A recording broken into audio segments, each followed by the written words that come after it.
பொள்ளாச்சி பாலியல் கூட்டு வன்புணர்வு வழக்கில் வரலாற்று முக்கியத்துவம் வாய்ந்த தீர்ப்பை வழங்கியிருக்கிற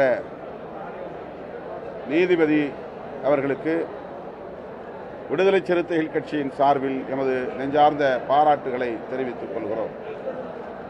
தமிழ்நாட்டில் மட்டுமல்ல, இந்திய அளவில் இனி இதுபோன்ற கூட்டு பாலியல் வன்புணர்வு குற்றங்கள் நிகழாத அளவுக்கு அச்சுறுத்தும் வகையிலான ஒரு தீர்ப்பாக இந்த தீர்ப்பு அமைந்திருப்பதை எண்ணி ஆறுதல் அடைகிறோம்.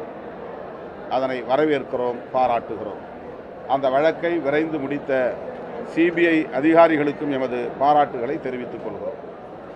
பாரதிய ஜனதா கட்சி தமிழ்நாட்டில் திமுக மற்றும் திமுக கூட்டணி கட்சிகளுக்கு எதிரான அரசியலை செய்து வருகிறது. அதனால் அவர்கள் எப்போதும் எதிர்மறையான கருத்துக்களை சொல்வது அவர்களின் அரசியல் நிலைப்பாடாகவும் உள்ளது. சட்டம் ஒழுங்கு பாதிக்கப்பட்டிருக்கிறது, கொலை கொள்ளை அதிகரித்திருக்கிறது என்று சொன்னால் அவற்றை கண்டிக்கிற வகையிலே அவர்கள் போராட்ட நடவடிக்கைகளில் ஈடுபடலாம்.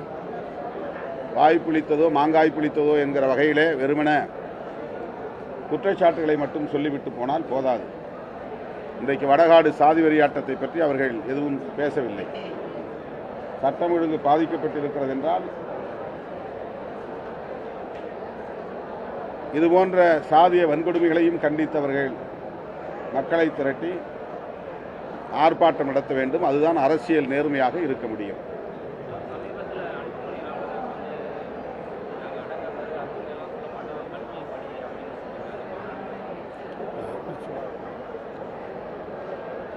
பல்லாயிரக்கணக்கிலே அல்லது லட்சக்கணக்கிலே மக்களை திரட்டி வைத்துக் கொண்டு அவர்கள் எந்த அரசியலையும் பேசவில்லை. கருத்தியல் சார்ந்த எந்த உரையும் அமையவில்லை. உணர்ச்சிகளை தூண்டும் வகையில் சில கருத்துக்களை பேசினார்களே தவிர சமூக நீதியை பற்றியோ மக்கள் நலன்கள் குறித்த செயல் திட்டங்கள் பற்றியோ பேசாமல்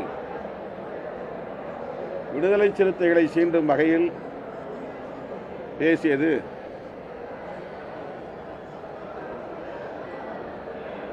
ஒரு ஏமாற்றத்தை தான் அந்த தொண்டர்களுக்கு தந்திருக்கும். அடங்கமறு அத்துமீறு என்பது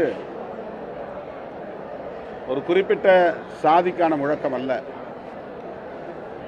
அடக்குமுறைக்கு உள்ளாகும் வன்னிய சமூகத்திற்கும் அது பொருந்தும்.